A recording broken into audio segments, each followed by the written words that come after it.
We're on an adventure to address the loss and degradation of fish habitat nationwide. Our mission is to protect, restore, and enhance fish and aquatic communities through partnership and collaboration, and we've been doing it for 10 years. And I feel like our effort really does that in prioritizing different aspects of why it's important to work together in harmony in, say, all this conservation work that was going on the ground. This was the first national landscape level initiative to address aquatic resources, aquatic habitat, and fisheries in this country in a systematic, science-based way, not unlike what had occurred in the bird world, especially with waterfowl, ducks and geese and other migratory birds a decade or more previously. So the fish community was kind of like bellying up to the bar and entering that world in a meaningful way, and it was really exciting. The National Fish Habitat Partnership brought about a real instrumental change in the country in terms of how we view opportunities to conserve and restore and enhance our nation's fisheries resources at a broader landscape scale. For the first time, that really allowed us to work well across state boundaries, really looking at these conservation issues from a broader geographic perspective, looking at entire species ranges. And without that framework, we'd really be lacking that comprehensive look at where are the important priority areas and what can we do that will make the most conservation difference and meaningful difference on the ground in terms of conservation for the species. Without NFHAP, we wouldn't have that framework in which to operate. Having a concentrated effort on really tracking our projects, having a database that really follows all projects and aspects and different work that is being done on them, monitoring them. Has this made a difference 5 years down the road, 10 years down the road? What kind of a condition is this project that we did years ago in? And is it making a difference in terms of providing more access for fishing, more anglers in the water? Thinking about things like that, I think, are very important and things that I would like to see our board and our effort go to in the next 10 years. Well, you know, it's surprising because most people on the face of it would think we're all about fish. We're actually all about people. And, you know, that's the important aspect of this. We're talking about folks who are committed to these partnerships, looking for resources that they can use to leverage and attract additional monies for these bigger projects. Looking at the results which impact their communities, how much interest they generate in their communities about the work they're doing. So it's all about the people.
When I'm going to work on the Weber for the day, I always wake up about 2 hours early because I'm anticipating what we're going to be doing for the day. I love being on that river every single minute I can, whether it's for work or for angling. It's just a great place to kind of go and collect your thoughts, and it's where I go if I need to just unwind.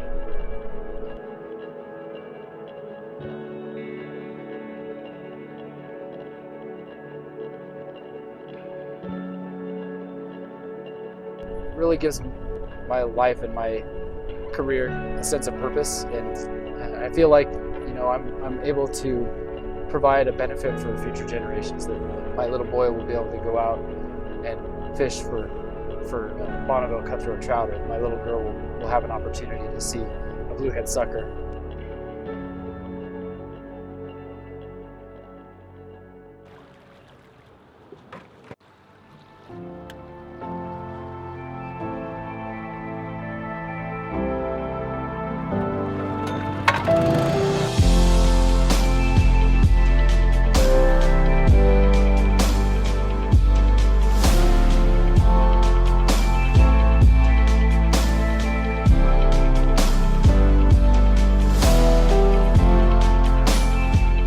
We're out electrofishing the Weber River.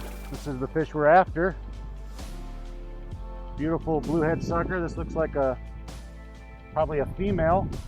But this is an adult fish. They get up to about 20 inches in length.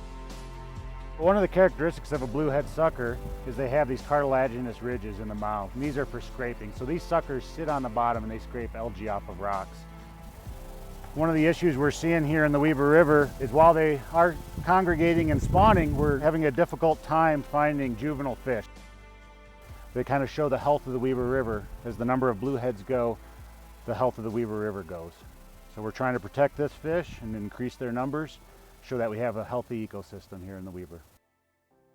We were struggling managing fish populations in the Weber River, specifically these Bonnevilles cutthroat trout and bluehead sucker. There's multiple irrigation diversions that were issues, and what we realized is really nobody understood where we were coming from. So the development of the Weber River Partnership was an opportunity for everyone to get together, tell their story, tell where their interests are, and what is important to them.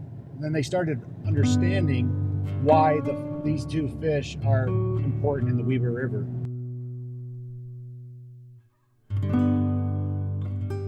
In 2011, the Western Native Trout Initiative and the Desert Fish Habitat Partnership, which are two national fish habitat partnerships, unified under this nationwide effort called the National Fish Habitat Action Plan. We were asked to help fund 3 fish habitat restoration projects in the Weber River in about an 18-mile stretch of river near Ogden, Utah. And these 3 structures had been identified in the watershed plan as being both inefficient for water users, but also what we call barriers to fish passage. So by funding these projects and this effective partnership, we were able to both restore the native fish habitat and also restore better efficiency to the water users.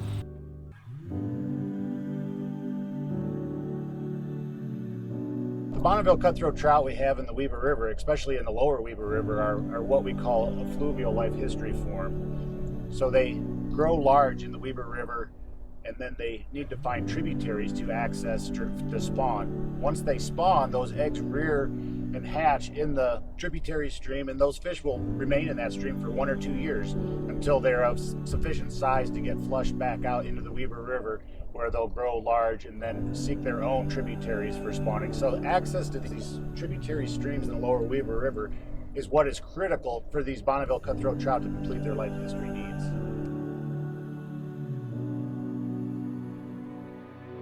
Yeah, the most important thing that we can do as a community to make that happen is to form partnerships that are rooted in collaboration. Healthy rivers make healthy economics, and healthy economics can help provide healthy rivers for this community. And the important thing is that this community values these rivers, and that's exactly what we do. We have tremendous value here. We recognize it as a community. Our city leaders recognize it, and we want to take steps to make sure that we protect, conserve, and restore those resources wherever we can. Our partnership is something that's important because having a lot of folks that have a similar interest in improving not only the river, but the species that live in the river is something that's important to Pacific Corps, that we're a part of, and that we believe is working really well. I mean, nobody wants a listed species, but I think that when a conservation organization like ours, or like PWR, comes into and meets with a landowner or meets with a water company and has a genuine interest in working with them and helping solve problems, then I think that's actually providing that catalyst. That's actually bringing people together, because we're not propagating conflict. We're actually trying to develop cooperation and collaborating on shared solutions.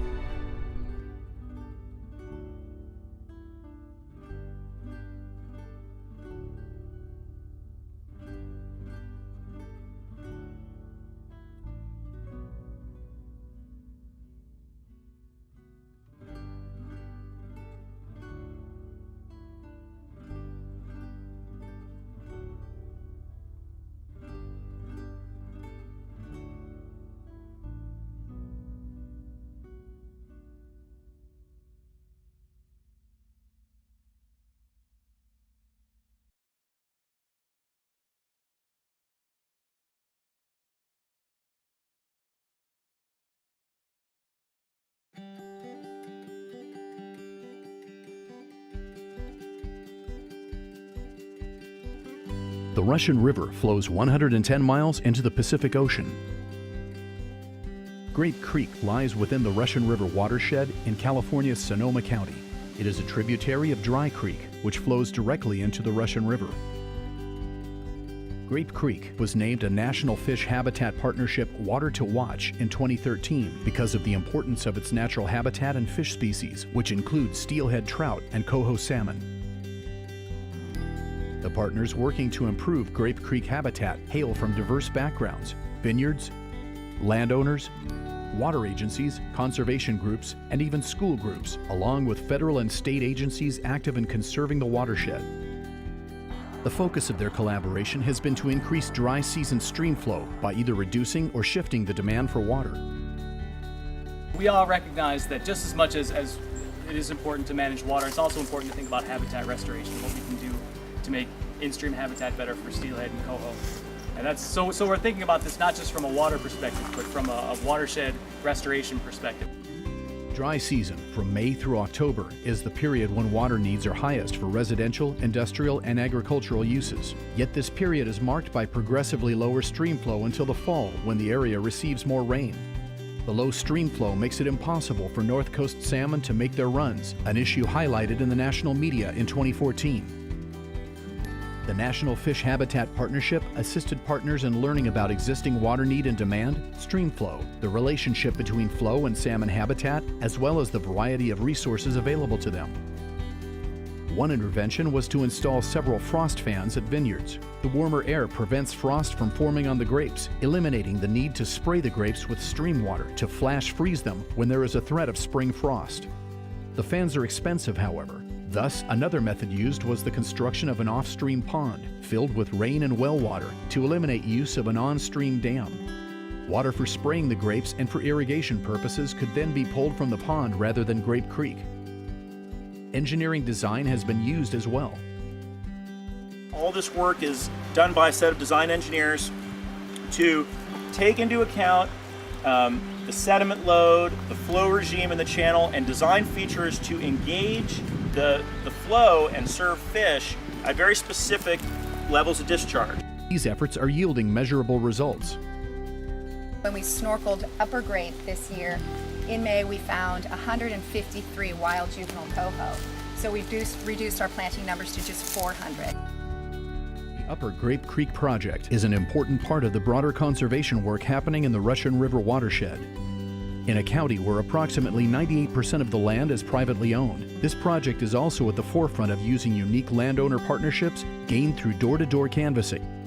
With a contribution from the California Fish Passage Forum and other partners, the Upper Grape Creek project is having a major impact on sustaining both water resources and precious salmon populations. For Further, the project is providing economic value through added jobs and increases in sales and income at a level of more than double this investment. To learn more about this project and other successful projects of the National Fish Habitat Partnership, visit fishhabitat.org, as well as the California Fish Passage Forum, fishpassageforum.org.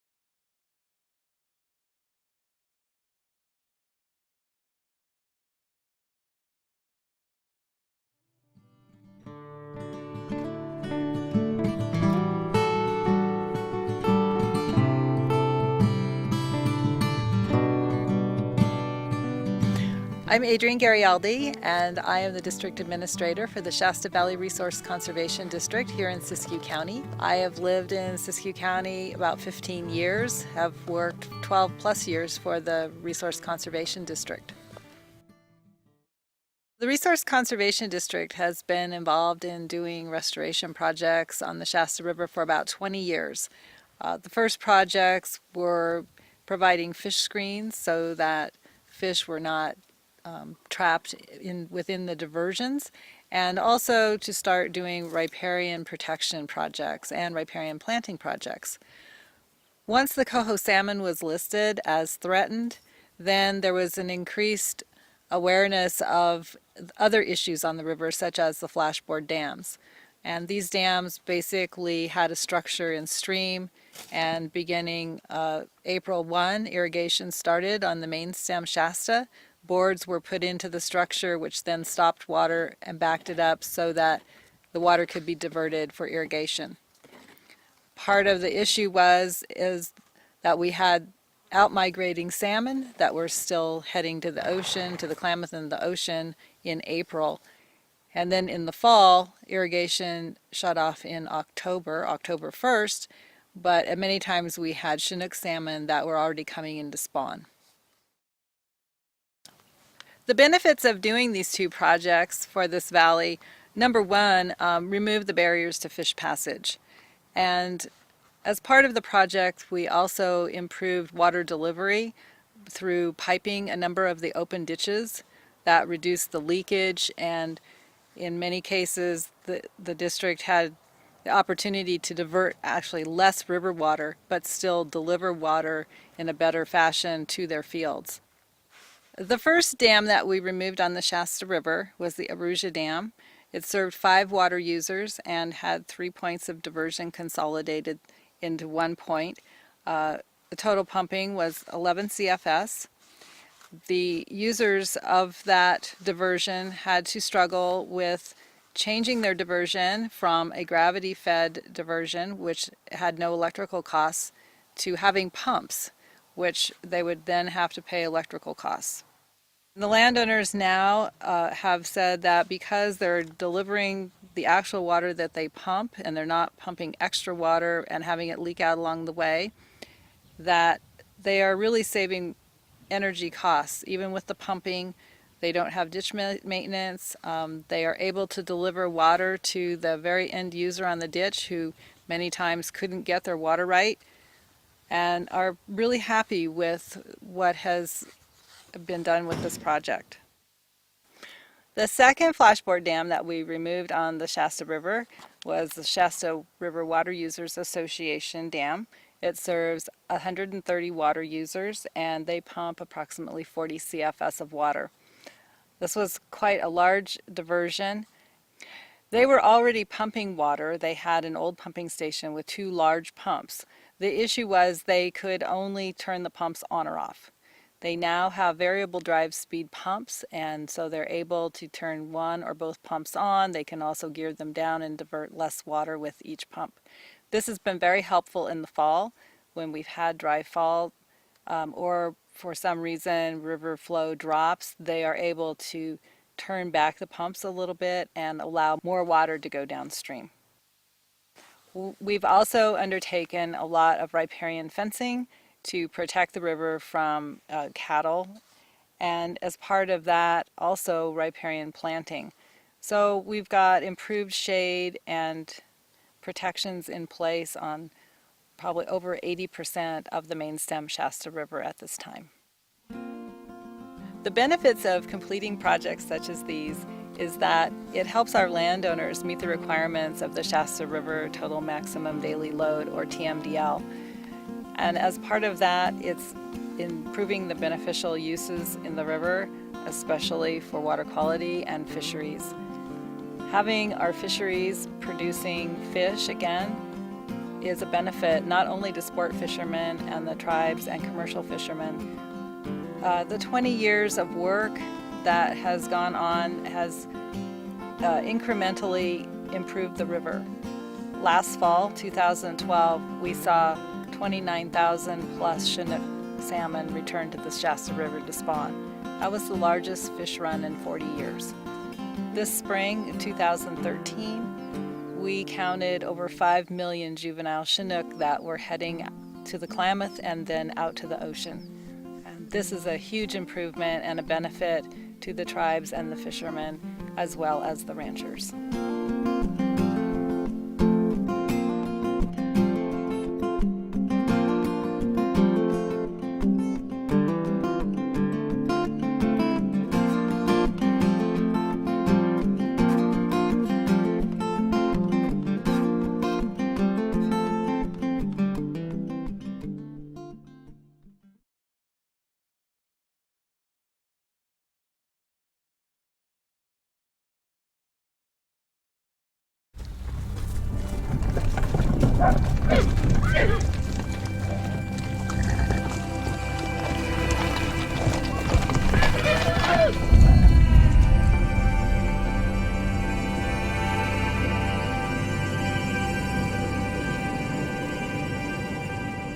It's going to be 100 degrees, so I think they're going to need water. Let's see once we get in here. This will be out of the sun. Yeah. Yeah, it's pretty well dust up there around the water, huh? Yeah. A few years ago, I was out here in northeastern Nevada to work on a wild horse project. And I remember waking up and seeing hundreds of wild horses coming in from every direction. Just battling it out for a drink.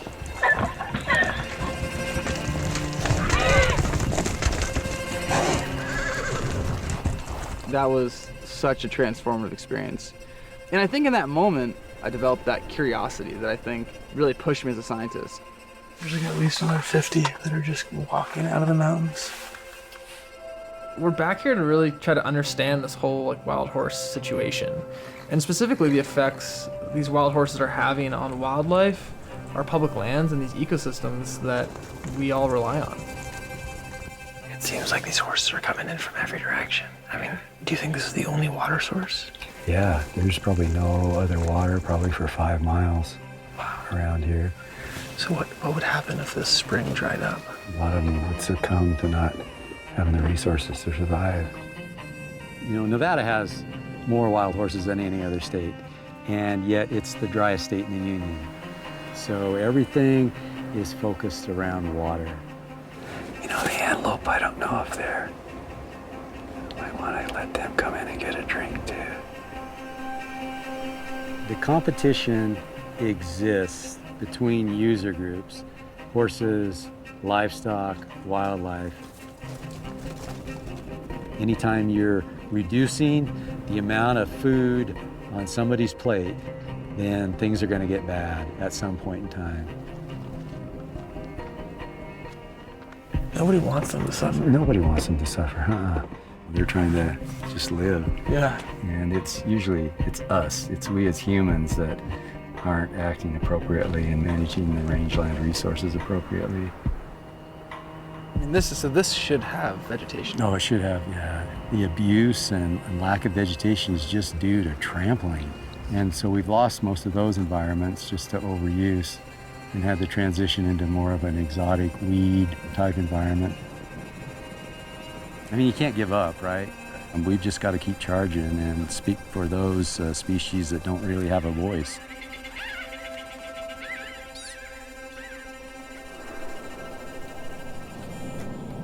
We're setting out to meet up with some wildlife experts who have dedicated their entire careers to studying these ecosystems.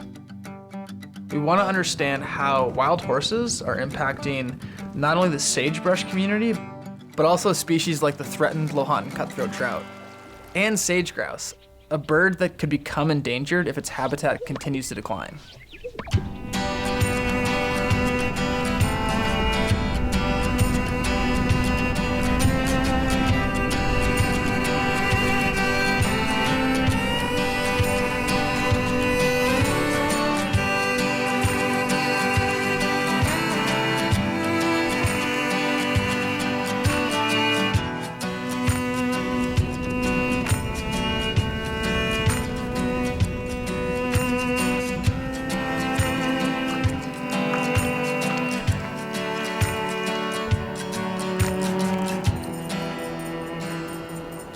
What would you say the key driver that transformed this place from a vibrant ecosystem into what we see today?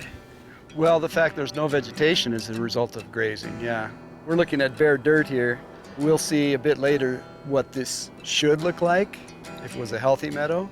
Grouse and other species need to have green vegetation mostly for the young. If they don't have a place like this where they can get access to green vegetation, you don't have sage grouse. Wow.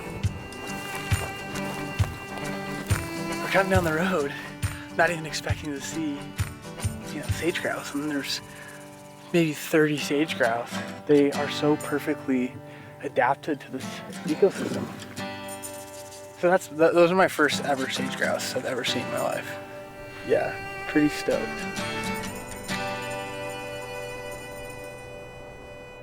I've done research about it.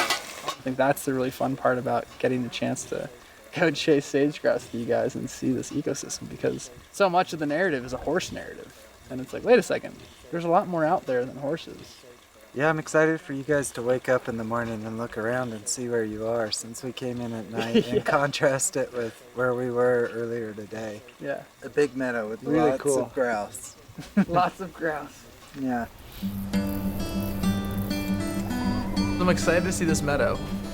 Horses are completely excluded and cattle are managed and only allowed to graze at the end of the summer. There's a doe mule deer walking the edge right there. And she's got 2 little spotted fawns.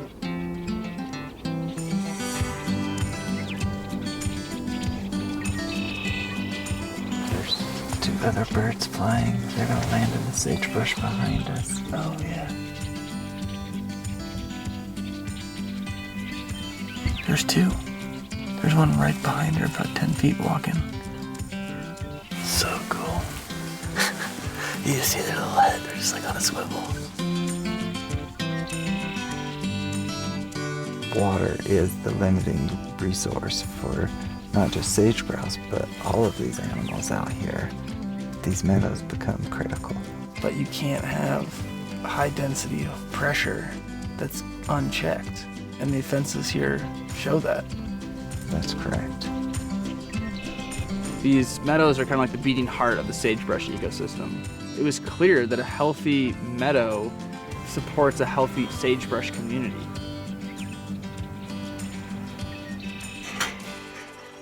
So Rambler's kind of new to our family here. We haven't really gotten to know him yet.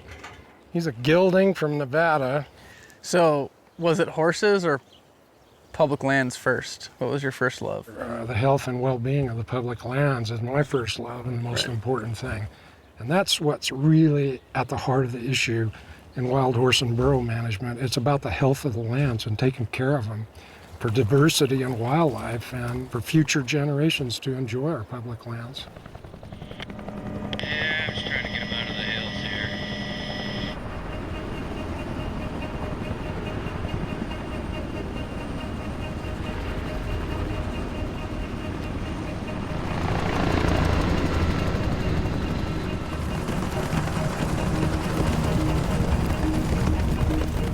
There hasn't been one day in the Bureau's oversight of this program that it hasn't been caught in between polarized public opinion and extreme controversy in how BLM should be managing horses and burros.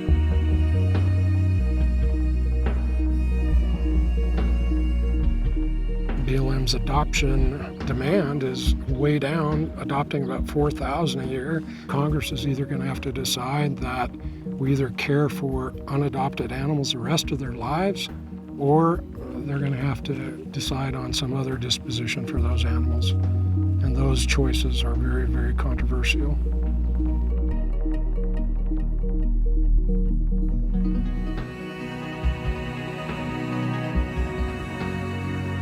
Western rangelands don't have an unlimited capacity to support wild horses.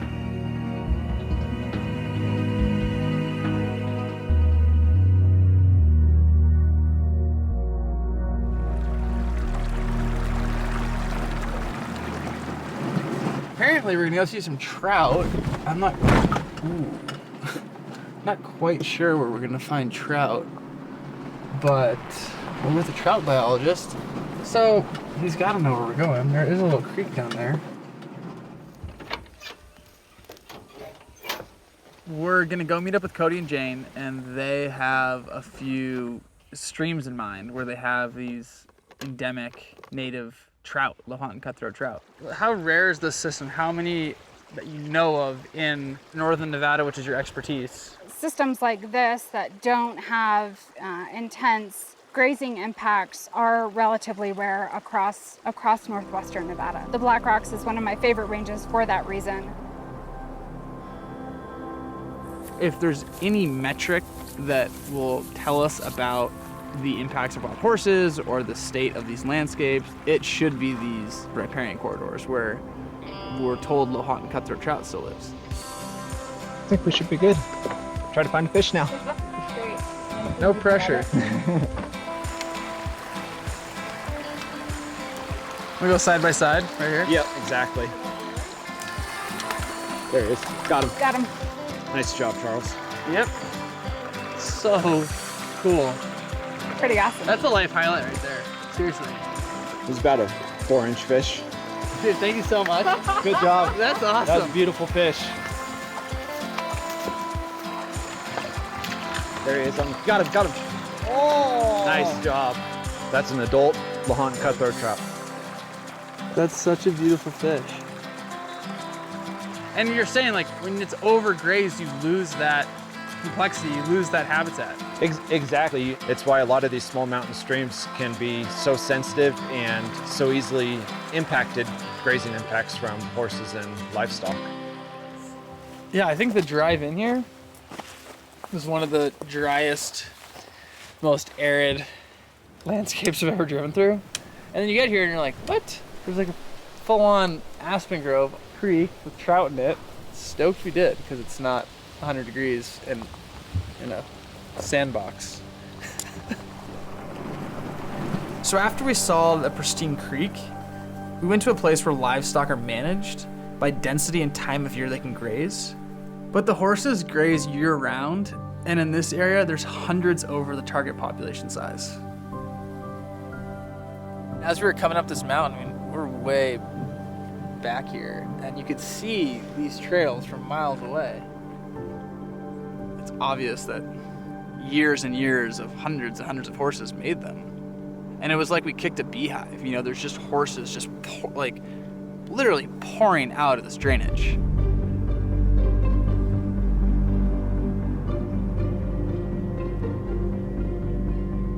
We could see they were all confined right down on that spring source that's right below us here, and we're just seeing them trail up out of the bottom here, and that constant pressure is what begins to break down the spring complexes that feed these drainages. And we can see the impacts of grazing as we begin to look at the severe bank alteration and hoof trampling in here, which continues to spread the water flow out wider and wider. Like a fish could not live in that. Right.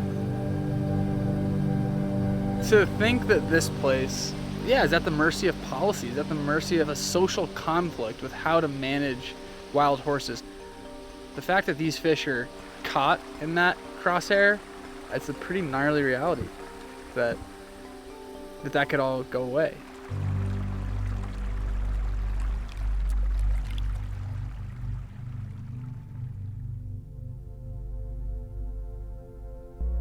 The program is in its worst shape ever in its whole history. Drastic measures need to be taken as we move forward.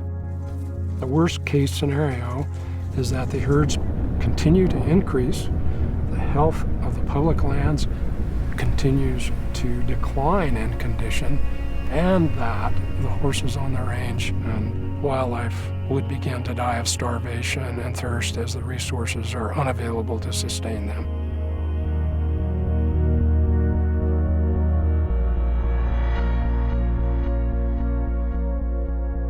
If we did manage horses appropriately to appropriate levels, all resources would benefit. Horses would benefit, wildlife would benefit, and the land, the overall rangeland resources would improve.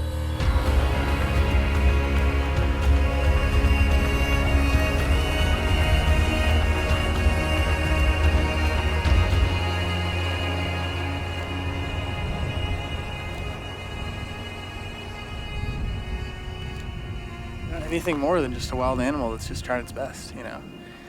It's cool to see them, I'll admit it, you know. Even after everything we've experienced, like, you can't, that's cool, that's powerful, there's something there. If the status quo continues, you know, and this ecosystem continues to fade, I think I'll feel, you know, I think really let down by humanity. In the model that's unfolding today, nobody's winning. And that's, I think, the main thing I've learned.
The Yolo Bypass was a historical floodplain.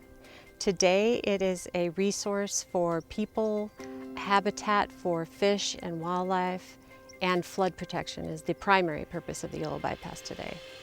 It's 59,000 acres. It's a pretty large piece of land. It's 40 miles long, about 3 miles wide on average. It collects probably 80% of the floodwaters and diverts them into the bypass, protecting the city of Sacramento and the surrounding areas. We have a lot of agriculture in the bypass, a lot of rice. We have hunting in the bypass, duck clubs. It is a Pacific flyway hub for waterfowl and the shorebirds. It's a fisheries habitat, so it's pretty important. The Yolo Bypass is not only a prominent element of the Sacramento area flood control system, it's an important fish migration corridor. The Fremont Weir allows for high flows from the Sacramento River onto the bypass, which occurs in about 1 out of 2 or 3 years. When water spills over the Fremont Weir, adult salmon, steelhead, and sturgeon on their way upstream are often attracted into the Yolo Bypass. When the Sacramento River falls back down below the top of the weir, fish become stranded downstream of this large concrete wall. These fish that have traveled almost 40 miles end up disconnected from the river. This project focuses on updating the old Daniil fish passage ladder. The problem was when the fish get to the structure, there's inadequate depth for them to pass through the old structure, which was just 4 feet wide and 6 feet deep. So the fish passageway channel now widens that to 15 feet wide and 10 feet deep. The whole system's automated, and once the water levels get high enough to overflow Fremont Weir, the gate is triggered to open and allow fish to return back to the Sacramento River. And that connection improves fish passage and reduces their likely to get stranded in the Yolo Bypass and at Fremont Weir. From a fish's perspective, when Yolo Bypass floods, the bypass is the river. So a fish coming up the bypass when it's flooding is moving up towards its spawning grounds. But as the river starts to drop and the water drops below the crest of that weir, suddenly that water turns off. And where all the fish would have been attracted up the Yolo Bypass towards Fremont Weir, suddenly they're stuck. And we needed a way to keep enough water moving through that weir to allow the fish back to the river, to attract them to that place and put them back where we want them, instead of having them stray into drainage canals and die. And losing an adult winter run, a fish that's on the brink of extinction, is unbearable. This is a fish that has made it out to the ocean. It's almost back. It's almost there to reproduce, to have 5,000 eggs in the gravel, and we're losing it because it is attracted to ag flow. If a fish or any other native critter can't recognize the river system, the habitat that they're adapted to, then they're not going to do well. So our job is to understand how the valley used to work, what fish expect, and be able to mimic that, to work with nature to allow salmon to recognize the Sacramento River again. This project is a prime example of what we can do when state and federal partners work with local government and landowners for the benefit of fish and water supply reliability in California.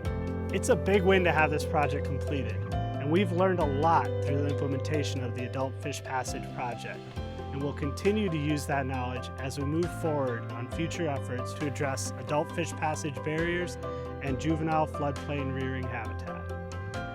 The Department of Water Resources and the U.S. Bureau of Reclamation have a large suite of actions that we need to implement in order to help the recovery of these species. The overall mission is to promote recovery so that we are not causing jeopardy of any of these species when we operate the State Water Project or the Central Valley Project. That's the ultimate goal.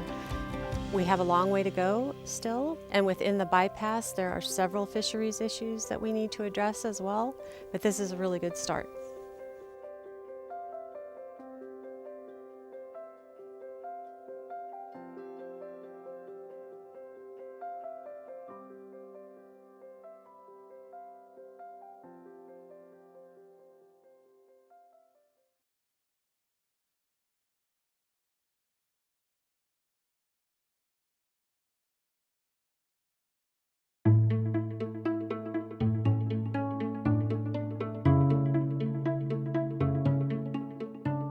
I think for all of those who are blessed to have a river within their area, the river becomes really part of your cultural resources within the area. My name's Steve Cannell. I'm the general manager of Oakdale Irrigation District, and I've been there 13 years. Well, Oakdale Irrigation District provides irrigation water to farmlands. We provide about $150 million worth of agricultural crops each and every year from our service area. And the community really is dominated by two things. One is tourism and one is agriculture. The farmland that you'll find in Oakdale, about 30,000 acres of that is irrigated pasture, providing feeding for beef cattle. 20,000 acres are walnuts, cherries, almonds, deciduous crops, and about 10,000 acres are grain, feed crops for cattle. The Stanislaus River is the dominant water body that flows through our area. Actually produces about 1 million acre-feet a year. And of that water, 600,000 acre-feet is made available to South San Joaquin Irrigation District and Oakdale Irrigation District for irrigation purposes.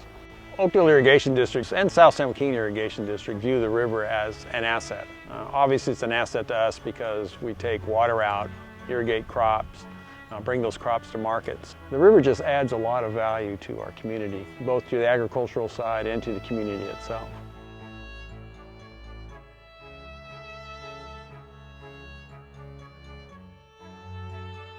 I think we all have to recognize that all of these things, water, the resources they provide, the fish, the farming, we all need to live together in a healthy manner. And you cannot use river assets and then not work to protect those river assets that you're working from. Fish Bio was trying to acquire a grant for some riparian improvements within the river, and so we focused all our money at that time into the Honolulu Bar project. Honolulu Bar is on the Stanislaus River in California's Central Valley. It's a popular recreation area that's located between the towns of Knights Ferry and Oakdale. We're concerned about the abundance of Chinook salmon and steelhead and the factors that are mostly human-caused that are affecting the numbers of these fish. Fall-run Chinook salmon is listed as a species of concern by the California Department of Fish and Wildlife, and the steelhead trout has been listed as a threatened species under the Endangered Species Act. We are concerned about these fish because they're in relatively low numbers compared to what they historically were on the river. So we're trying to increase the number of both Chinook and steelhead. We knew that habitat was a factor that was influencing the number of fish produced in this river from 2 decades of monitoring conducted by the Oakdale and South San Joaquin Irrigation Districts. Since the beginning in 1990, we started investing in studies on the river. When you take water from a river, you have the stewardship responsibility of making sure that that river stays healthy for the activities that are supporting your business. You cannot make valid decisions without good information. And so that's why we invest in the river, as we spend a significant amount of money on fisheries, almost $750,000 a year. We spend budgeting on fishery assets in our river, in knowledge, in biology studies, fish counting, all those things we do each and every year because we value this resource so heavily. The monitoring that's conducted has included a weir where we're able to count the number of adult fish returning from the ocean to the spawning grounds, and then rotary screw traps that are set up to count the number of babies produced from those adult fish as they migrate out to sea. And we actually count and take pictures of every fish that move up the river. That technology was not available until we brought it into this river for that very purpose. We can't guess anymore on the science of the rivers. We have to go with hard data. And counting is one of those hard data things that are very important.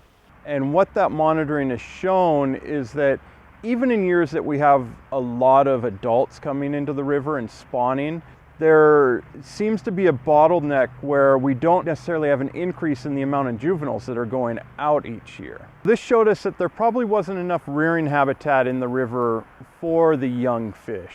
Lack of space limits the number of fish that can successfully reproduce in that the fish are spawning right on top of each other. So as one fish comes in and spawns where another fish has already spawned, the eggs that were deposited previously are disturbed and lost. So essentially there's just not enough room for each fish to spawn in a different space.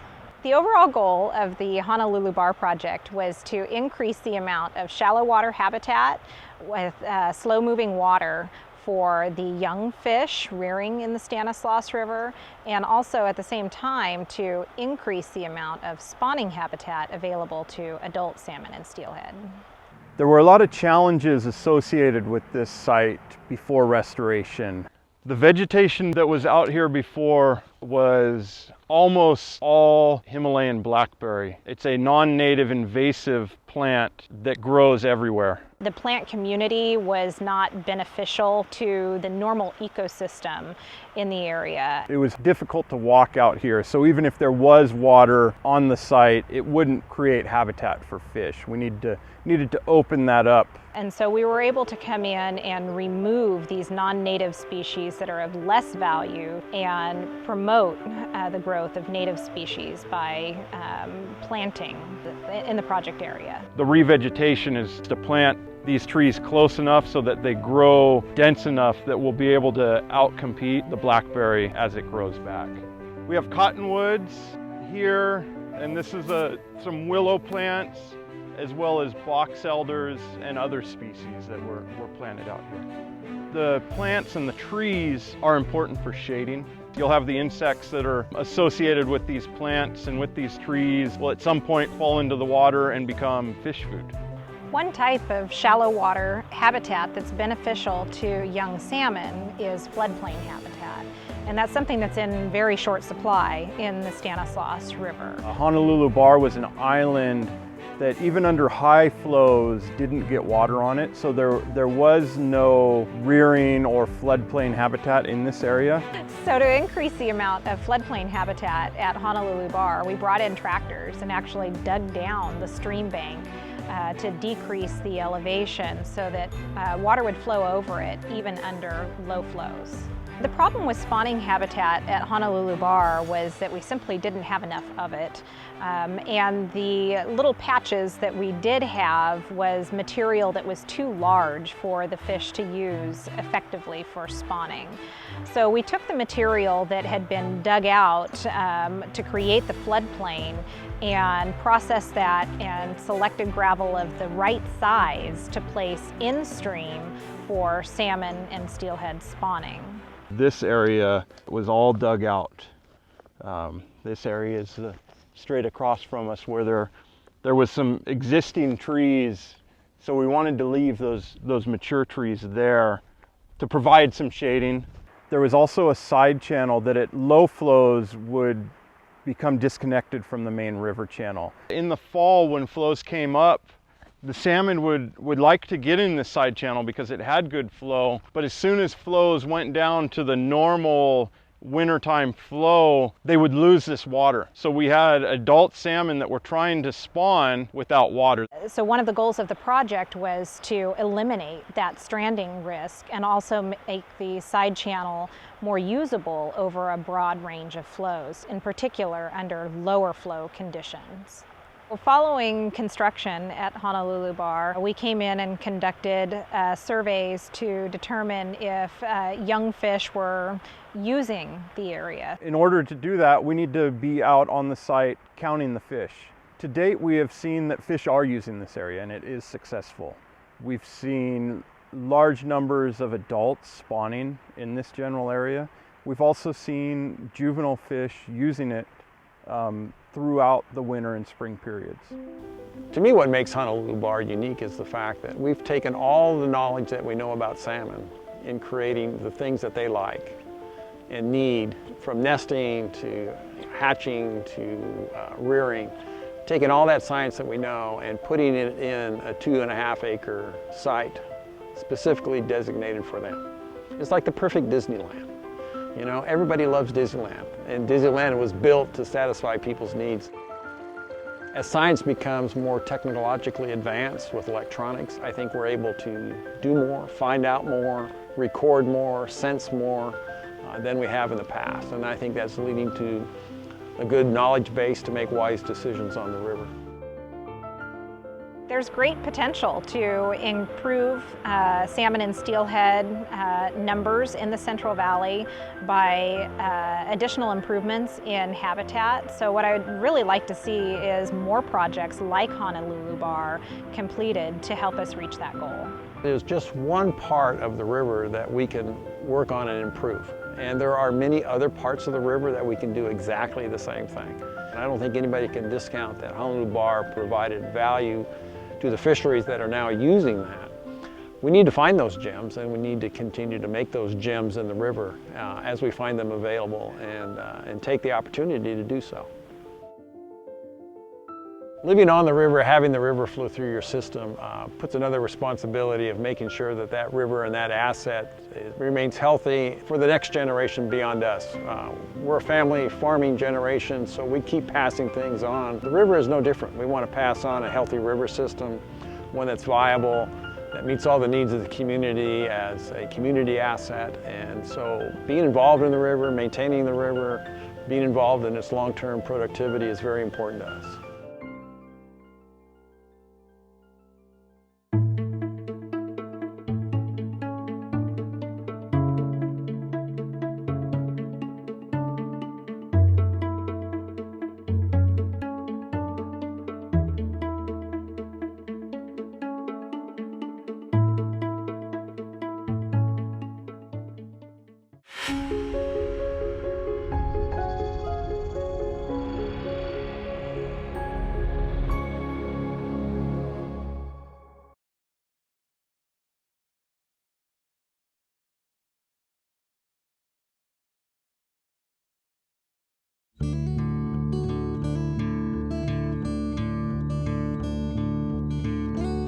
I'm Betsy Stapleton, and we're sitting here at my ranch. I have about 60 acres with my husband. In the hayfield there, we're a couple weeks out from harvesting and putting up enough hay to feed our cows and horses for the year. My husband grew up in a ranching community and ranching family in Nebraska, and then joined the military and ended up getting a college education in natural resources, but ended up being a civil engineer, and I was a nurse practitioner. When we retired, we moved to Siskiyou County, so that was a very big change for us to experience summers here where it gets very hot and very dry. We bought this piece of property because there's a year-round creek in it. One of the interesting things that we discovered about our property was that it had beavers as well as all these fish. The beaver sign was very sparse when we first bought the property, and it was severely overgrazed, but all the shrubs and willow species that the beavers really eat and thrive on were very, very minimal. And so one of our first restoration actions was simply fencing the riparian area, and we believe that the beaver population has expanded significantly as a result. The thing that is driving the cultural change around acceptance of beavers here with the agricultural interest is the fact that there is tremendous amount of water storage behind beaver dams. When this dam was functional, the water was, when I stepped down in there, it was up to here on me, and you can see the results even this next season with the very luxuriant riparian vegetation there. 2014 and 2015 were extreme drought here. Large sections of the river and creeks started drying up, and what people noticed was that where there were beavers that were able to make effective beaver dams, that's where there was residual pools of water and residual stream flow. Noticing that where beaver activity was where there was water was really the key point where the general community started getting interested in beaver-associated restoration. At the same time, it became clear that there was going to start being regulation around utilization of groundwater. So a group of local ranchers got together and started thinking about how to address groundwater use. As part of that, a researcher from NOAA came down and started talking to them about the potential for beavers to significantly recharge groundwater and address the agricultural need for water and address the pending regulatory obligations that the ranchers would be under. And this just opened up people's eyes. So as I mentioned, we have beavers on this property that we're on, but they never really built effective dams. People called them, they're banky beavers, they're a different kind of beavers. But as I started learning more and more about it, the inability of beavers to effectively construct dams are a result of people pushing creeks and rivers into narrow channels, building dams and dikes along them so the water doesn't spread out. In historic times, creeks and rivers were at the level of the floodplains, and when high flows came up, the intensity and velocity and force of the water was dispersed. Whereas if you have a beaver dam that's flowing through a narrow channel and water comes up, it's just going to wash it out. In addition, watersheds used to have huge numbers of large trees that would fall in, and these would provide structural anchor points for beaver dams. So that kind of leads around to the next level of working with beavers. There was restoration tools where you actually put some anchor posts in the creek so that the beavers have material that they can start using to make their dams a lot more solid. And so that's a strategy that we're starting to deploy here on my property and across the valley. Since beavers have been being tolerated more and more dams have gone in some critical locations, some of the large agricultural producers in the area have actually noticed some decreases in their pumping costs because of the elevation of groundwater associated with the beaver dams. And let me tell you, that can be a big motivator to support beavers on your property. There are people that are easily paying $1,000 a day in pump costs to be able to sprinkle their property and produce hay. And so reducing that by any percentage really makes a difference in terms of their bottom line. So this has very practical and quantifiable benefits for people who are dependent on the natural resources for their livelihood. There is a place in the valley where beaver dam analogs have been installed now 4 or 5 years ago. In 2015, beavers moved in because there was water. They've turned them into completely natural structures. There's now organic material. Leaves drop in, and instead of being carried out to the ocean, they stay on the bottom. The bugs come in, and fish can grow there and thrive. We raise several thousand coho salmon and similarly several thousand steelhead in that area too. The beavers keep extending the area. Last year we had, I think, estimated about 3 acres of prime coho habitat. We estimated that we raised somewhere in the vicinity of 5,000 to 6,000 coho. The Watershed Council started their beaver-associated restoration by assisting landowners with dealing with problems that beavers cause. I have an irrigation ditch that transects my property and carries water to another property owner, and the beavers started building their dams in that ditch. They also started plugging up a culvert going under the road, and I can tell you my compassion and understanding for the difficulty of managing living with beaver went up dramatically when it was my problem.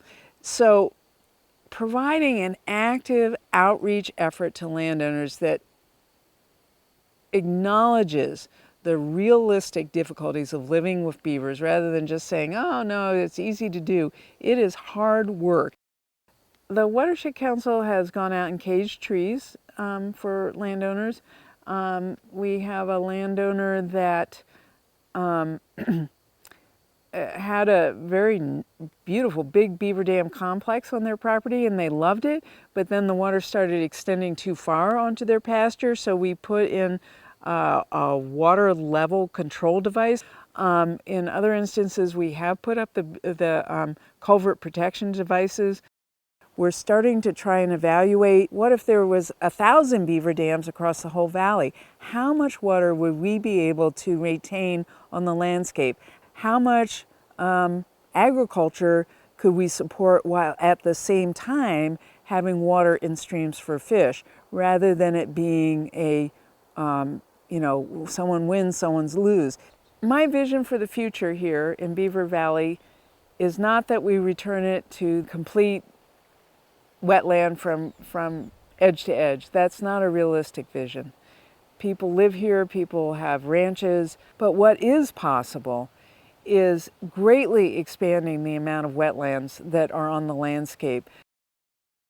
The old timers here remember a time when people were able to fish in the creeks and river, and that's been, the river dries, there aren't fish. And even if the river had a little trickle, we're not allowed to fish anymore because these fish are endangered. My vision is that there's beavers dams, cultural support for expanding wetlands across the landscape in areas that are appropriate, to the point where old timers can take their grandkids out and return to that experience of fishing together out there, one generation sharing this incredible landscape that we're privileged to be given to take care of.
By helicopter, horseback, and the sweat of their brow, a team of biologists from the U.S. Fish and Wildlife Service, New Mexico Department of Game and Fish, and the U.S. Forest Service endeavor to return the threatened Gila trout to its former range in the American Southwest.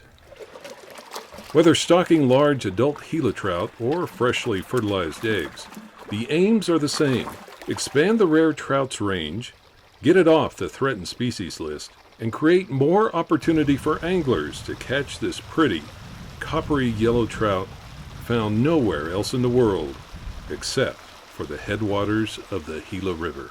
It's a beautiful fish, you know, its coloration, its copper color, the way it looks in the water while it swims by is just amazing.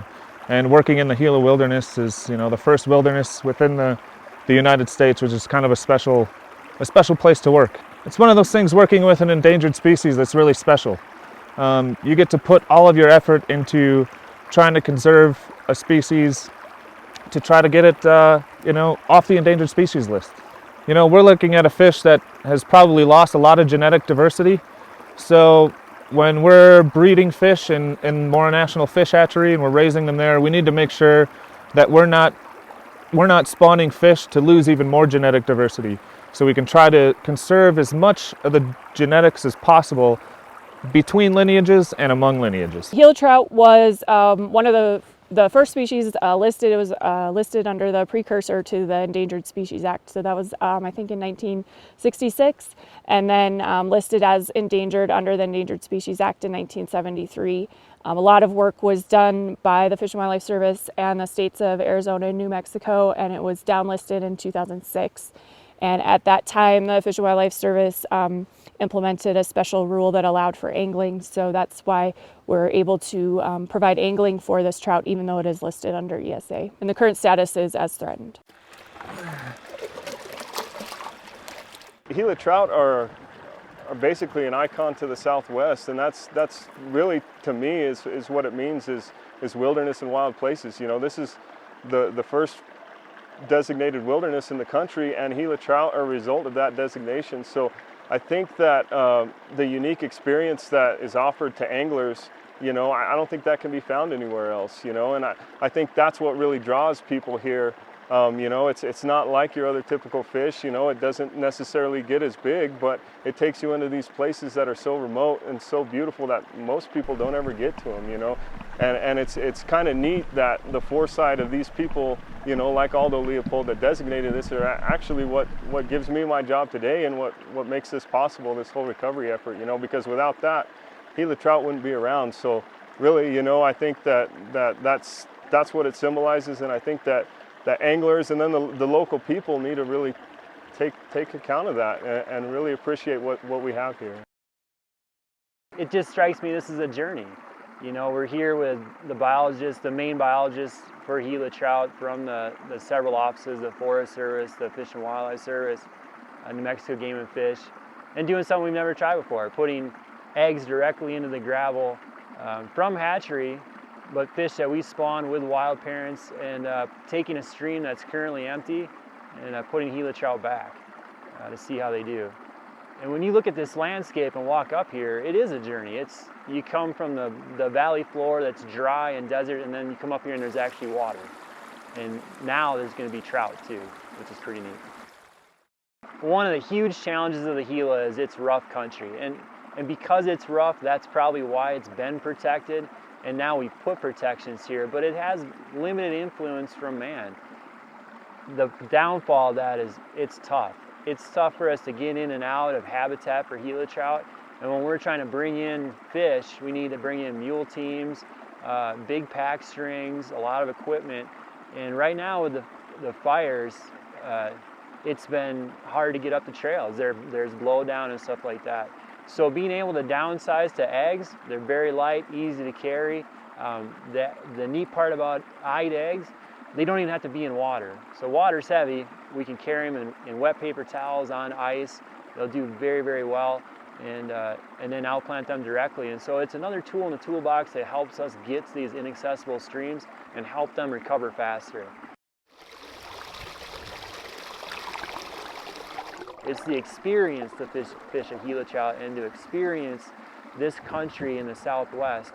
Very unique, very undisturbed, very limited, not accessed by very many people. And that's really the magic of it. That's what Gila trout represent. And they're our indicator for this. This is a tough environment. They're an indicator for us to see the healthiness of the ecosystem. And that's why I think the biologists get so passionate about Gila trout, because they give us an indication of how are things doing in a really changing and fire-sculpted landscape now.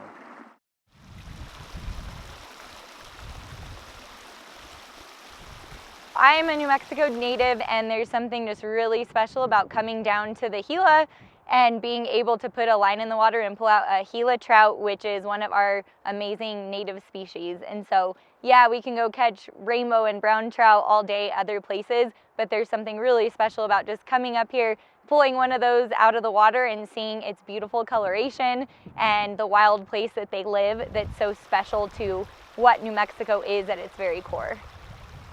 Honestly, being in the Gila, it's always breathtaking, and it just kind of is a slap across the face when you're going from your hectic everyday life and stepping out into nature. The vast expanse of the Gila just kind of brings you back down to earth pretty quickly. And after about 2 hours, I pulled my first Gila trout out of the water. I was super excited. It was pretty small, but that doesn't matter to me because it was absolutely gorgeous. And I caught and released it, and hopefully it grows back into a big, beautiful trout that I can come back and try to catch again later. You know, you can't come in here as a fish biologist and not think back to why you got started. For me, it was fishing streams that look very similar to where we are now in northern Wisconsin. They were limestone streams and running over rocks, and the fish weren't big, and maybe they weren't even plentiful, but it was the journey to see what was around each bend and the next pool and what might be there. And I see myself seeing the same things here in Sackatone Creek in the way southwestern corner of New Mexico. It's just incredible. It's an incredible place that I hope more people get to experience, and also that we can spread the word that this experience is out there. I think just the physical act of catching a Gila trout, for people that have done it and gone through the journey, it is that. It's a journey. It's about getting out here into places that haven't been touched very often, and it's not that common to see people.